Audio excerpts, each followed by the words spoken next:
ఈరోజు మెడికల్ కాలేజీలు ఏదైతే ప్రైవేటీకరణ చేయాలి పీపీపీ విధానంలో దాదాపు 12 మెడికల్ కాలేజీలు 10,000 కోట్ల విలువైనటువంటి ఆస్తిని బినామీలను పెట్టి తెలుగుదేశం పార్టీ నాయకులు లోకేష్ బాబు గారి ప్లాన్ ప్రకారం దీన్ని దోచుకోవాలని చూస్తూ ఉన్నారు.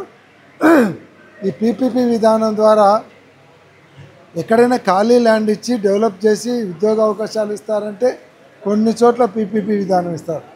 గవర్నమెంట్ ల్యాండ్ ఉంది, గవర్నమెంట్ ఖర్చు పెట్టింది, గవర్నమెంట్ అన్నీ తయారు చేసినారు. గవర్నమెంట్ డబ్బులు పెట్టి ప్రైవేట్ వాళ్ళకి పీపీపీ విధానం ఇచ్చేది ఏంది అంటే స్టాఫ్ని పెట్టి నడిపే యోగ్యత కూడా లేదా ఈ ప్రభుత్వానికి? అంత చేతగాని ప్రభుత్వమా? 5 మెడికల్ కాలేజీలు ఒకటే రోజు ఓపెన్ చేసినటువంటి చరిత్ర జగన్మోహన్ రెడ్డి గారు. 12 మెడికల్ కాలేజీలు ప్రైవేటు పరం చేయాలనుకున్నటువంటి హీనమైనటువంటి చరిత్ర ఈ తెలుగుదేశం కూటమి నాయకులది.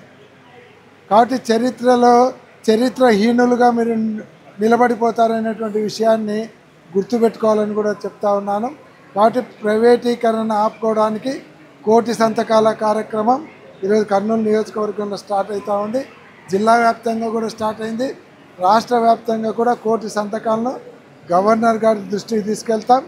అక్కడితో ఆగం. మీరు ఈ దుర్మార్గాన్ని ఆపకుంటే అవసరమైతే ఢిల్లీ లెవెల్లో కూడా పోరాటం చేసి ఈ ప్రజల ఆస్తిని కొట్టేయాలనుకునేటువంటి ఈ దుర్మార్గపు చర్యను ఆపడానికి ఢిల్లీ లెవెల్లో కూడా పోరాటం చేస్తామని తెలియజేస్తాం.